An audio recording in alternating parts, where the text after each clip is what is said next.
ഹരേ കൃഷ്ണ. നമുക്ക് 34-ാമത്തെ ശ്ലോകം നോക്കാം. തദ്ഭൂരി ഭാഗ്യമിഹ ജന്മ കിമപ്യടവ്യാം യദ്ഗോകുലേപി കഥമാഘ്രിരജോഭിഷേകം യജ്ജീവിതം തു നിഖിലം ഭഗവാൻ മുകുന്ദസ്ത്വദ്യാപി യത്പദരജ ശ്രുതിമൃഗ്യമേവ. ബ്രഹ്മാവിൻ്റെ സ്തുതി തുടരുകയാണ്. തത്ഭൂരിഭാഗ്യമിഹ. തത് ഭൂരിഭാഗ്യം ഇഹ. 3 വാക്കുകളാണ് അവിടെ വരുന്നത്. തത് ആ ഭൂരിഭാഗ്യം, ആ ഒരു നിറഞ്ഞ ഭാഗ്യം, മഹാഭാഗ്യം ഉണ്ടാകട്ടെ. ഇഹ ഈ ലോകത്തിൽ ജന്മ കിമപ്യടവ്യാം, ജന്മ ജനനം അല്ലെങ്കിൽ ജന്മം, കിം അപി അടവ്യാം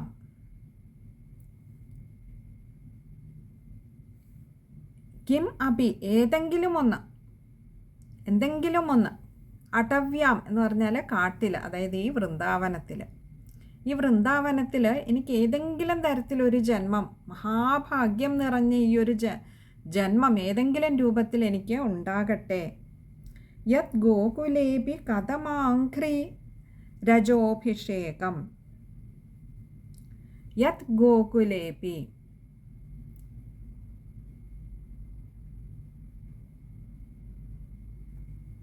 യത് അതായത് യാതൊരാളിൻ്റെ, ഗോകുലേപി, ഗോകുലെ അപ്പിയാണ് ഗോകുലേപി, ഗോകുലത്തിലും, കഥമാഘ്രി രജോഭിഷേകം, കഥം അഘ്രി രജ അഭിഷേകം,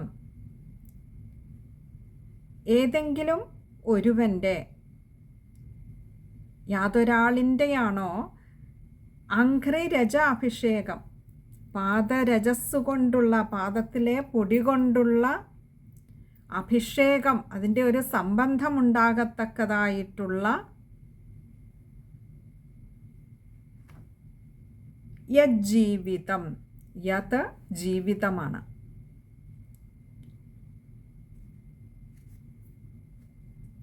യാതൊരാളിൻ്റെ ജീവിതം, തു ആകട്ടെ, നിഖിലം ഭഗവാൻ മുകുന്ദസ്ത്വദ്യാപി, നിഖിലം സമസ്തവും, ഭഗവാൻ ആ പരിപൂർണനായിട്ടുള്ള ഭഗവാന്റെ, മുകുന്ദസ്ത്വദ്യാപി, മുകുന്ദഃ തു അദ്യ അപി, ഇങ്ങനെ 4 വാക്കുകൾ അവിടെ വരുന്നുണ്ട്. മുകുന്ദ എന്ന് പറഞ്ഞാൽ മുക്തിയെ പ്രദാനം ചെയ്യുന്നവനായിട്ടുള്ള, തു അദ്യ അപി അങ്ങനെയുള്ള ആ ഭഗവാൻ ഇപ്പോഴും, യത് പദരജഃ യാതൊരാളിൻ്റെ പാദങ്ങളിലെ, രജഃ രേണുവാകട്ടെ, പൊടിയാകട്ടെ, ശ്രുതിമൃഗ്യമേവ, ശ്രുതി എന്നാൽ വേദം, ശ്രുതിമൃഗ്യം വേദത്താൽ അന്വേഷിച്ച് കണ്ടെത്തേണ്ടതായിട്ടുള്ള, ഏവം അങ്ങനെ ഒന്നിനെ മാത്രം, ഏതൊന്നിനെ വേദങ്ങളിലൂടെ മാത്രം അറിയാൻ കഴിയുന്നതാണോ, ഏതൊരു ഭഗവാന്റെ പാദരേണുക്കളെ തേടി വേദങ്ങൾ ഉടനീളം മഹാജ്ഞാനികൾ അലയുന്നുവോ, ഏതൊരു ഭഗവാന്റെ പാദരേണുക്കളാൽ അഭിഷേകം ചെയ്യപ്പെട്ടതായി തീരുന്നു, അല്ലെങ്കിൽ അതുമായി സമ്പർക്കത്തിൽ വന്നതായി തീരുന്നുവോ ആ ഗോകുലം മുഴുവൻ, പ്രത്യേകിച്ചും ആ വൃന്ദാവനത്തിലെ, ആ കാട്ടിലെ ഓരോ തരിയും ഭഗവാന്റെ ആ പാദരജസ്സുമായി സമ്പർക്കത്തിൽ വന്നവയാണ്. അപ്പോൾ ഇനിയൊരു ജന്മം ഭഗവാനെ, ഇവിടെ ബ്രഹ്മാവ് പറയുക, അങ്ങനെ എന്തെങ്കിലും ഒന്നായിട്ട് ജന്മമെടുക്കുവാനുള്ള ഭൂരിഭാഗ്യം, ആ ഭാഗ്യം വന്നൊന്ന് നിറയണമേ.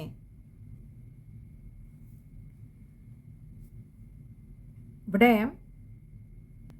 ഭഗവാനോടൊപ്പം ആ കാലഘട്ടത്തിൽ ജീവിച്ച എല്ലാ ഭക്തന്മാരുടെയും ഹൃദയത്തെ അല്ലെങ്കിൽ എല്ലാ ഭക്തന്മാരെയും തൻ്റെ ഹൃദയം കൊണ്ട് ബ്രഹ്മാവ് അഭിനന്ദിക്കുകയാണ്. ഒപ്പം പറയുകയാണ്, അവരുടെ മധ്യത്തിൽ തനിക്ക് വന്ന് ജനിക്കുവാൻ കഴിഞ്ഞില്ലല്ലോ, അതിനുള്ള യോഗ്യത പോരാതെ പോയല്ലോ തനിക്ക്. ഇനി അതിനുള്ള ഭാഗ്യം എന്നാവും സിദ്ധിക്കുക? ഭഗവാന്റെ ഭക്തന്മാരുടെ കൂട്ടത്തിൽ ഭഗവാനോടൊപ്പം കളിച്ചു ചിരിച്ച് ആ ഗോകുലത്തിൽ ഓടി നടക്കുന്നതിന്, ഇനി അതുമല്ലെങ്കിൽ ഭഗവാന്റെ പാദങ്ങളിലെ ആ രേണുക്കളുമായി സമ്പർക്കത്തിൽ വരുവാൻ ഭാഗ്യം സിദ്ധിച്ച ആ ഗോകുലത്തിലെ ഒരു രേണുവായിരുന്നാൽ പോലും അതിനു പോലുമുള്ള ഭാഗ്യം തനിക്കുണ്ടായില്ലല്ലോ. അതിനനുഗ്രഹിക്കണമേ എന്നൊരു പ്രാർത്ഥനയാണ് ഇവിടെ ഈ ശ്ലോകത്തിലൂടെ ബ്രഹ്മാവ് ചെയ്യുന്നത്.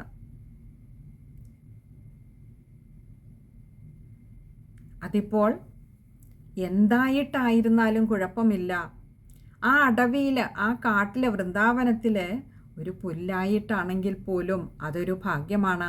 ആ പാദങ്ങളുമായിട്ട് ഒരു സമ്പർക്കത്തിൽ വരികയേ വേണ്ടൂ. അതിനു പോലും അതാണ് ഭൂരിഭാഗ്യം, അതാണ് മഹാഭാഗ്യം, അതാണ് ഏറ്റവും നിറഞ്ഞ ഭാഗ്യം, ഏറ്റവും വലിയ ഭാഗ്യം.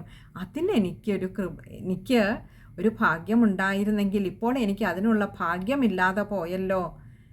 ഇനി എന്നാണാവോ ഭഗവാനെ എനിക്ക് അതിനൊരു ഭാഗ്യമുണ്ടാവുക, അല്ലെങ്കിൽ എനിക്ക് അതിനുള്ള ഭാഗ്യമുണ്ടാകണമേ എന്ന് ഭഗവാനോടൊരു പ്രാർത്ഥനയാണിത്. നമുക്ക് ആ ശ്ലോകം ഒന്നുകൂടി നോക്കാം. തത്ഭൂരിഭാഗ്യമിഹ ജന്മ കിമപ്യടവ്യാം യദ്ഗോകുലേപി കഥമാഘ്രിരജോഭിഷേകം യജ്ജീവിതം തു നിഖിലം ഭഗവാൻ മുകുന്ദസ്ത്വദ്യാപി യത്പദരജ ശ്രുതിമൃഗ്യമേവ. ഏതൊരു ജീവിതമാണോ ഭഗവാനുമായി അങ്ങനെ സമ്പർക്കത്തിൽ വന്നത്, അവയെയൊക്കെയും മുക്തിപ്രദനായിട്ടുള്ള മുകുന്ദൻ അനുഗ്രഹിച്ചിട്ടുമുണ്ട്. വേണ്ടുന്നത് നൽകി, ഏറ്റവും പരമമായ സ്ഥാനത്തെ തന്നെ നൽകി അനുഗ്രഹിച്ചിട്ടുമുണ്ട്. ആ ഭഗവാന്റെ പാദരേണുക്കളെയാണ് മഹാജ്ഞാനികൾ, മഹായോഗികൾ വേദങ്ങളിൽ ഒന്നാകെ അന്വേഷിച്ചു കൊണ്ടിരിക്കുന്നത്. ഇവർക്കാകട്ടെ ഇവിടെ എത്ര സുലഭമാണ് കണ്ണനെ. ഇവിടെ നമ്മൾ പറയില്ലേ കൊതി കൊണ്ട് പറയുക എന്ന്, ഇവിടെ ബ്രഹ്മാവിൻ്റെ വാക്കുകളിലും ആ കൊതി, അവരിൽ ഒരാളായി തീരുവാനുള്ള ആ കൊതി അങ്ങനെ നിറഞ്ഞു തുളുമ്പുന്നത് നമുക്കിവിടെ കാണാം. ശ്ലോകം വായിക്കുമ്പോൾ ശ്രദ്ധിക്കേണ്ട കാര്യങ്ങൾ: തത്ഭൂരിഭാഗ്യമിഹ, അവിടെ തത്ഭൂരിഭാഗ്യം ഇഹ ആണ് മായുടെ വികാരം, ശ്രദ്ധിക്കുക. പിന്നെ അതുപോലെ കിമപ്യടവ്യാം, കിം അപി അടവ്യാം, അതുകൊണ്ട് തന്നെ കിം അപി മായുടെ ആകാരം ശ്രദ്ധിക്കുക. അടവ്യാം, പ്യ എന്ന അക്ഷരത്തിൻ്റെ ആകാരം ശ്രദ്ധിക്കുക. ഗോകുലേപി, അവിടെ വിശ്ലേഷണമുണ്ട്. ഗോകുലേ അപിയാണ്, പദം പിരിക്കേണ്ട, വിശ്ലേഷണമുള്ളത് കൊണ്ട് തന്നെ ഏകാരം നീട്ടിയെടുക്കുക. കഥമാഘ്രിരജോഭിഷേകം, അവിടെ അതത്രയും കഴിയുന്നതും ചേർത്ത് വായിക്കുക. കഥമാഘ്രിരജ അഭിഷേകമാണ്, അവിടെ വിശ്ലേഷണമുള്ളത് കൊണ്ട് ഒകാരം നീട്ടിയെടുക്കുക. യജ്ജീവിതം, യത് ജീവിതമാണ്, കൂട്ടക്ഷരമായതുകൊണ്ട് തന്നെ ജ വായിക്കുമ്പോൾ ശ്രദ്ധിക്കുക. മുകുന്ദസ്ത്വദ്യാപി, മുകുന്ദഃ തു അദ്യ അപി, പദം പിരിക്കണ്ട, പക്ഷെ അവിടെ കഴിയുന്നതും അത് ചേർത്ത് തന്നെ വായിക്കുക. ഇനി ചേർത്ത് വായിക്കാൻ പറ്റുന്നില്ല എങ്കിൽ മുകുന്ദ എന്നൊരു വിസർഗം കൊടുത്തിട്ട് ത്വദ്യാപി, പിന്നെ സ വേണ്ട, സ ജോയിൻ ചെയ്യാൻ വന്നതാണ്. അവിടെയും ത്വദ്യാപി, തു അദ്യാണ്, അതുകൊണ്ട് അകാരം കൊടുത്ത് വായിക്കുക. യത് പദരജ, അവിടെ വിസർഗമുണ്ട്, പകുതി ഹകാരത്തിൽ വായിക്കുക. ഇനി അടുത്തത് 35-ാമത്തെ ശ്ലോകമാണ്. येषां घोषनिवासिनामुत भवान् किं देवरादेति नश्चेतो विश्वफलात् फलं त्वदपरं कुत्राप्ययन्मुह्यति सद्वेषादिव पूतनापि सकुला त्वामेव देवापिता यत्थामार्थसुहृत्प्रियात्मतनयप्राणाशयास्त्वत्कृते येषां घोषनिवासिनामुत येषाം ഇവർക്ക് ആർക്കാണെന്ന് പറയും. ഇപ്പോൾ ഘോഷനിവാസിനാമുത, ഘോഷനിവാസിനാം ഉത ആണ്.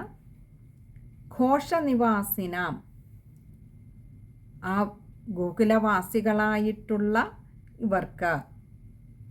ഇവിടെ ഘോഷം എന്ന് പറഞ്ഞിരിക്കുന്നത് ഗോകുലത്തിൽ എന്നും ഇപ്പോൾ ഉണ്ണിയുടെ വരവോടുകൂടി ആഘോഷ തിമിർപ്പാണ്. അവർക്ക് അവിടെ സന്തോഷം അങ്ങനെ അലതല്ലുകയാണ്.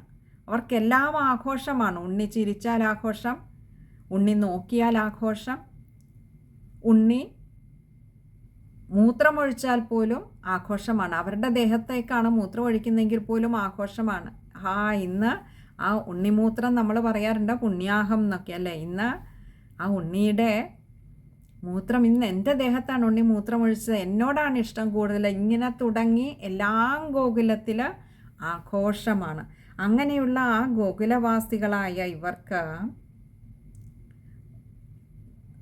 ഉത എന്ന് പറഞ്ഞാൽ ഭവാനും,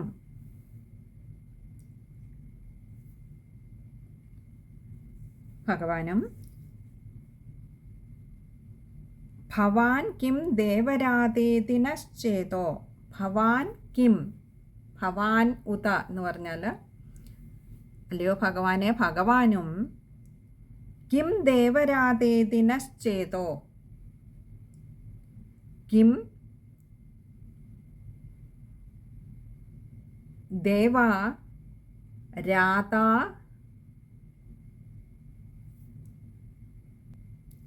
ഇതി ന ചേതഃ. ഇങ്ങനെ കുറച്ചധികം വാക്കുകൾ അവിടെ വരുന്നുണ്ട്. ദേവ എന്ന് പറഞ്ഞാൽ അല്ലയോ ഭഗവാനെ, അല്ലയോ ഞങ്ങൾക്കൊക്കെ നാഥനായിട്ടുള്ളവനെ ഭഗവാനെ. കിം എന്ന് പറഞ്ഞാൽ എന്തുകൊണ്ട്, എന്തൊരു എന്നുള്ള അർത്ഥത്തിൽ. കിം ദേവ രാധ ഇതി, രാധ എന്ന് പറഞ്ഞാൽ കൊടുക്കുക. കിം രാധ എന്താണ് കൊടുക്കുവാനുള്ളത്, അല്ലെങ്കിൽ എന്താണ് കൊടുക്കാൻ കഴിയുക. ഇതി എന്ന നശ്ചേതോ, നഹ ചേതഹ, നഹ എന്നാൽ ഞങ്ങളുടെ, ചേതഹ മനസ്സ്. വിശ്വഫലാത് ഫലം, വിശ്വഫലാത് ഈ വിശ്വത്തിന് മുഴുവൻ ഫലത്തെ കൊടുക്കുന്നവനായിട്ടുള്ള ഭഗവാനെ, സർവഫലങ്ങൾക്കും ഇരിപ്പിടമായിട്ടുള്ള ഭഗവാനെ, സർവഫലങ്ങളും സ്വരൂപമായിട്ടുള്ള ഭഗവാനെ,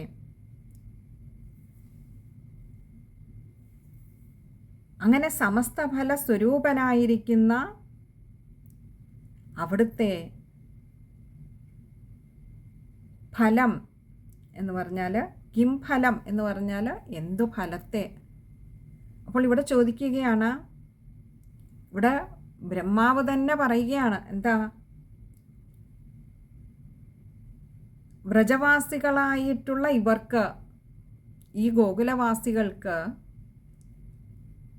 ഭഗവാനെ സർവഫലങ്ങളും നൽകുന്നതായിട്ട്, സമസ്ത ഫല സ്വരൂപനായിട്ടുള്ള അവിടുത്തെ തന്നെ അല്ലാതെ അവിടത്തേക്ക് മറ്റെന്താണ് അതിലും വലിയൊരു ഫലത്തെ കൊടുക്കുവാനുള്ളത് ഇവർക്ക് എന്ന് ബ്രഹ്മാവ് ആശ്ചര്യപ്പെടുകയാണ്. വിശ്വഫലാത് ഫലം ത്വദപരം, ത്വത് അപരം, അപരം എന്നാൽ മറ്റൊന്ന്, ത്വത് എന്ന് പറഞ്ഞാൽ അങ്ങയെ അല്ലാതെ, സർവഫലദായകനായിട്ടുള്ള അങ്ങയെ അല്ലാതെ മറ്റെന്തു ഫലമാണ് അതിലും മേന്മയുള്ളത്, അപ്പോൾ അവിടുന്ന് അവർക്ക് കൊടുത്ത ഒരു ഫലമാകട്ടെ, അനുഗ്രഹമാകട്ടെ, അങ്ങയെ തന്നെ അവിടുന്ന് കൊടുത്തുവല്ലോ അവർക്ക്, ആ ഗോകുലവാസികൾക്ക്. കുത്രാപ്യയന്മുഹ്യതി, കുത്ര അപി, എവിടെയെല്ലാമോ, അയത് മുഹ്യതി, അയത് എന്ന് പറഞ്ഞാൽ സഞ്ചരിക്കുന്ന, മുഹ്യതി മോഹിക്കുന്നു. എന്ത്? ഞങ്ങളുടെ ചേതസ്, ഞങ്ങളുടെ മനസ്സങ്ങനെ മോഹിക്കുന്നു. ഭഗവാൻ എവിടെയെല്ലാമോ സഞ്ചരിക്കുന്നു. എന്നാൽ ഭഗവാനെ തേടിയുള്ള ഞങ്ങളുടെ യാത്രയാകട്ടെ എവിടെയൊക്കെയോ പോകുന്നു. ഒരെത്തും പിടിയും കിട്ടാത്ത യാത്രയാണ്. ഇങ്ങനെയുള്ള ഈ മനസ്സിനെ ഞങ്ങൾക്ക് ഭഗവാനെ അവിടത്തേക്കായിട്ട് സമർപ്പിക്കുന്നതിന്, അവിടുന്ന് ഉറച്ചു നിർത്തുന്നതിന് സാധിക്കുന്നില്ല. എന്നാൽ ഈ ഗോകുലവാസികൾക്കാകട്ടെ അവർക്ക് ഭഗവാൻ തന്നെയാണ് എല്ലാം. അങ്ങനെയുള്ള ആ ഗോകുലവാസികൾക്ക് അവിടുത്തെ തന്നെ അല്ലാതെ അവിടുന്ന് മറ്റെന്താണ് അതിലും മേന്മയുള്ള ഒരു ഫലമായി അവർക്ക് തിരികെ നൽകുക? സദ്വേഷാദിവ പൂതനാപി സകുല, സദ്വേഷാത്, സദ്വേഷാത് ഇവ, ഇങ്ങനെ രണ്ട് വാക്കുകൾ ചേരുന്നതാണ് സദ്വേഷാദിവ. സദ്വേഷാത്, സത്തുക്കളുടെ വേഷം ധരിച്ചുകൊണ്ട്, സജ്ജനങ്ങളുടെ വേഷം ധരിച്ചുകൊണ്ട്, ഇവ എന്ന പോലെ, അതായത് സത്തുക്കളുടേതെന്ന പോലെയുള്ള വേഷം ധരിച്ചു കൊണ്ടുവന്ന പൂതനാപി, പൂതന അപി, പൂതനയ്ക്കു പോലും, സകുല കുലത്തോടുകൂടി, ത്വാമേവ ദേവാപിത, ത്വാം ഏവ അങ്ങ് തന്നെ, അങ്ങയെ തന്നെ, ഒടുവിൽ ദേവാപിത, ദേവ ആപിത, ആപിത എന്ന് പറഞ്ഞാൽ പ്രാപിച്ചവളായി ഭവിച്ചു. ദേവ, അല്ലയോ ഭഗവാനെ, അങ്ങയെ തന്നെ പ്രാപിച്ചവളായി ഭവിച്ചു. നോക്കൂ, ഇവിടെ സജ്ജനങ്ങളുടെ വേഷം സ്വീകരിച്ചു വന്നു എന്നേയുള്ളൂ. അവർ ശരിക്കും ഒരു അസുര സ്ത്രീയായിരുന്നു പൂതന. എന്നിട്ടും ആ ഒരു വേഷം സ്വീകരിച്ചു വന്നപ്പോഴും അവിടുത്തെ അടുത്ത് എത്തിയതാണല്ലോ, അവിടുത്തെ അമ്മയുടെ രൂപത്തിൽ, അല്ലേ? പാലൂട്ടാനായിട്ട് വന്ന പൂതനയെപ്പോലും ഭഗവാനെ സകുല എന്നാ പറഞ്ഞത്. കുലത്തോടു കൂടി, അവരുടെ കുടുംബത്തിനു പോലും ആ ഒരു സദ്ഗതിയെ കൊടുത്തുവല്ലോ. ഇപ്പം ബകാസുരൻ, അഘാസുരൻ, ഇവരൊക്കെ പൂതനയുടെ സഹോദരന്മാരാണ് എന്ന് പറയാറുണ്ട്. അപ്പോൾ അവർക്കും ഒടുവിൽ മോക്ഷപദത്തിലേക്ക് എത്തുവാൻ കഴിഞ്ഞു. മുമ്പേ ഗമിച്ചീടിന ഗോപുതൻ്റെ പിമ്പേ ഗമിക്കും ബഹുഗോക്കളെല്ലാം. ഭഗവാനെ തേടി ആദ്യം ആ കുടുംബത്തിൽ നിന്നും വന്നത് പൂതനയായിരുന്നു. അതിനുശേഷം ബകാസുരനാണെങ്കിലും അഘാസുരനാണെങ്കിലും തുടങ്ങി നിരവധി ആ രാക്ഷസീയ കുലത്തിൽ നിന്നും ധാരാളം പേര് ഭഗവാനെ തേടിയെത്തി. അവിടെ വന്നപ്പോഴാകട്ടെ അവരെ എല്ലാം ഭഗവാൻ തന്നോട് അങ്ങോട്ട് ചേർക്കുകയും ചെയ്തു. അപ്പോൾ അങ്ങനെ അമ്മയുടെ രൂപം പൂണ്ട്, അല്ലെങ്കിൽ സജ്ജനങ്ങളുടെ രൂപം എടുത്തുകൊണ്ട് വന്നു എന്നേ ഉള്ളൂ ആ പൂതന. ആ പൂതനയ്ക്ക് പോലും അവിടുന്ന് കുടുംബത്തോടെ അവിടുന്ന് സദ്ഗതിയെ കൊടുത്തുവല്ലോ. ദേവാപിത, അല്ലയോ ഭഗവാനെ, അല്ലയോ ദേവ, അങ്ങേ പ്രാപിച്ചവളായി ഭവിച്ചുവല്ലോ. യഥാമാർത്ഥ സുഹൃത് പ്രിയാത്മതനയ പ്രാണാശയാസ്ത്വത്കൃതേ. യഥാമാർത്ഥ സുഹൃത് പ്രിയാത്മതനയ. യഥാമാർത്ഥ എന്ന് പറഞ്ഞാൽ യാതൊരാളിൻ്റെ, ധാമം എന്ന് പറഞ്ഞാൽ യത്, ധാമ, അർത്ഥ, സുഹൃത്ത്, പ്രിയ, ആത്മത, ആത്മതനയ, പ്രാണാശയ, ഇങ്ങനെ കുറച്ചധികം വാക്കുകൾ വരുന്നുണ്ട് അവിടെ. യത് എന്ന് പറഞ്ഞാൽ യാതൊരുത്തരുടെ, ധാമ, ധാമം എന്നാൽ ഗൃഹം, അർത്ഥം ധനം, സുഹൃത്ത് എന്ന് പറഞ്ഞാൽ മിത്രങ്ങൾ, പിന്നെയോ പ്രിയാത്മതനയ, അതായത് തനിക്ക് പ്രിയപ്പെട്ടതായിട്ടുള്ള വിഷയങ്ങൾ, നമുക്ക് ഏറ്റവും പ്രിയപ്പെട്ട നമ്മുടെ ശരീരം, മക്കള് തുടങ്ങിയവ, തനയ, മക്കള്. അതുപോലെ പ്രാണാശയ, പ്രാണന് തുടങ്ങിയവയൊക്കെയും ത്വത്കൃതേ അങ്ങയ്ക്ക് വേണ്ടി, ഭഗവാന് വേണ്ടി തന്നെ ആയിരിക്കുന്നുവോ? അല്ലയോ ദേവ, യാതൊരാളിൻ്റെ, അല്ലയോ ഭഗവാനെ, യാതൊരാളിൻ്റെ ഗൃഹം, ധനം, മിത്രങ്ങൾ, അതേപോലെ അവരവർക്ക് പ്രീതിക്ക് വിഷയങ്ങളായിട്ടുള്ള വസ്തുക്കളൊക്കെയും, തൻ്റെ തന്നെ ശരീരം, തൻ്റെ മക്കൾ, അതേപോലെ തൻ്റെ പ്രാണന്, ഇവയൊക്കെയും അങ്ങയ്ക്കുള്ള സമർപ്പണമായി ഭവിക്കുന്നുവോ? അങ്ങയ്ക്ക് വേണ്ടി മാത്രം ഇവയൊക്കെ നിലനിർത്തുന്നുവോ? അല്ലെങ്കിൽ ഇതൊക്കെ തന്നിലേക്ക് വന്നു ചേർന്നിരിക്കുന്നത് അങ്ങയെ സേവ ചെയ്യുവാനാണെന്ന ബോധ്യമാർക്കുണ്ടാകുന്നുവോ? ആർക്ക്? അവരൊക്കെയും ഇതൊക്കെ എന്തിനു വേണ്ടിയിട്ടാണ്? അങ്ങയ്ക്ക് വേണ്ടിയിട്ടാണ് ഉപയോഗിക്കുന്നത്.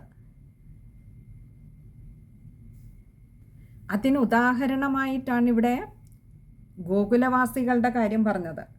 ഈ ഗോകുലവാസികളൊക്കെയും അവരുടെ സർവവും ഭഗവാന് വേണ്ടി സമർപ്പിച്ചിരിക്കുകയായിരുന്നു. അല്ലെങ്കിൽ അവരുടെ സർവ്വതിനേക്കാളും മുഖ്യമായി അവർ കണ്ടത് ഈ പൊന്നുണ്ണിക്കണ്ണനെയായിരുന്നു. അങ്ങനെ അവരുടെ ഓരോ നിമിഷവും അവർ ഈ ഉണ്ണിക്കണ്ണന് വേണ്ടി അവർ ജീവിക്കുകയായിരുന്നില്ല. അവർ പോലും അറിഞ്ഞില്ല അവർ ജീവിക്കുന്നു എന്ന്. ഭഗവാൻ ഭഗവാൻ ഭഗവാൻ, ഈ കൃഷ്ണനുണ്ണി എന്നുള്ള ഒറ്റ വിചാരത്തിൽ അവരങ്ങനെ അവരുടെ ഓരോ നിമിഷവും തള്ളി നീക്കി. അങ്ങനെയുള്ള ആ ഗോകുലവാസികൾക്ക് ഭഗവാനെ സർവഫലത്തെയും നൽകുന്നതായിട്ടുള്ള അവിടുത്തെ തന്നെ അല്ലാതെ അതിനേക്കാൾ വലിയൊരു എന്ത് ഫലമാണ് അവർക്ക് നൽകുവാനുള്ളത്? അവിടുന്ന് ഭഗവാനെ അവിടുത്തെ തന്നെയാണല്ലോ ആ ഗോകുലവാസികൾക്ക് നൽകിയത്. എന്തിനേറെ, അസുര സ്ത്രീ ആയിരുന്നിട്ടും അമ്മയുടെ വേഷം കെട്ടി, സജ്ജനങ്ങളുടെ വേഷം മാത്രം ധരിച്ചുകൊണ്ട് അങ്ങയെ തേടിയെത്തിയ ആ പൂതനയ്ക്ക് മാത്രമല്ല, കുടുംബത്തിന് തന്നെയും, ആ കുടുംബത്തിലുള്ളവർക്കൊക്കെയും, കാരണം മുമ്പേ വന്ന പൂതനയുടെ പിന്നാലെ വന്നവരൊക്കെയും ആ കുടുംബത്തിൽ നിന്നുള്ളവരാണ്. എല്ലാവർക്കും ഭഗവാനെ അവിടുന്ന് അനുഗ്രഹത്തെ നൽകിയല്ലോ, അവിടുത്തോട് ചേർത്തുവല്ലോ. എന്തൊരു സുഹൃതമാണ് അവരുടെയൊക്കെ ഭഗവാനെ. എനിക്ക് അതിനുള്ള ഒരു യോഗ്യതയില്ലാതെ പോയല്ലോ, അതിനുള്ള ഭാഗ്യം സിദ്ധിക്കാതെ പോയല്ലോ എന്ന് ബ്രഹ്മാവ് സ്വയം ഒന്ന് നെടുവീർപ്പിടുകയാണിവിടെ. നമുക്ക് ആ ശ്ലോകം ഒന്നുകൂടി നോക്കാം. ഏഷാം ഘോഷനിവാസിനാമുദ ഭവാൻ കിം ദേവരാദേതി നശ്ചേതോ വിശ്വഫലാത് ഫലം ത്വദപരം കുത്രാപ്യയന്മുഹ്യതി സദ്വേഷാമിവ പൂതനാപി സകുലാ ത്വാമേവ ദേവാപിതാ യഥാമാർത്ഥസുഹൃത്പ്രിയാത്മതനയ പ്രാണാശയാസ്ത്വത്കൃതേ. ശ്ലോകം കുറച്ച് വലിയ പദങ്ങളുള്ള വലിയൊരു ശ്ലോകമാണ്. വായിക്കുമ്പോൾ കുറച്ചധികം കാര്യങ്ങൾ ശ്രദ്ധിക്കേണ്ടതുമുണ്ട്. ഘോഷനിവാസിനാമുത, അവിടെ മായുടെ ഉകാരം ശ്രദ്ധിക്കുക. അതുപോലെ ദേവരാദേതിനശ്ചേതോ, അത് കഴിയുന്നതും ചേർത്ത് തന്നെ വായിക്കുക. ത്വദപരം രണ്ടാമത്തെ പാദത്തിൽ വരുമ്പോൾ ത്വത് അപരമാണ്. അങ്ങേ അല്ലാതെ മറ്റെന്തു ഫലമാണ് കൊടുക്കുക എന്ന് ചോദിക്കുകയാണ്. അതുപോലെ കുത്രാപ്യയന്മുഹ്യതി, കുത്ര അപി അയൻമുഹ്യതി, അയത് മുഹ്യതിയാണ്. പദം പിരിക്കണ്ട. കുത്രാപി, അവിടെ ആ കാര്യം ശ്രദ്ധിക്കുക. അതുപോലെ കുത്രാപ്യയൻ, അവിടെ പ്യ എന്ന അക്ഷരത്തിൻ്റെ അകാരം ശ്രദ്ധിക്കുക. പിന്നെ സദ്വേഷാദിവ, സത് വേഷാദ് ഇവ ആണ്. പദം പിരിക്കണ്ട, വായിക്കുമ്പോൾ ശ്രദ്ധിച്ചാൽ മതിയാവും. സദ്വേഷാദിവ, ത്വാമേവ, ത്വാം ഏവ, മായുടെ കാര്യം ശ്രദ്ധിക്കുക.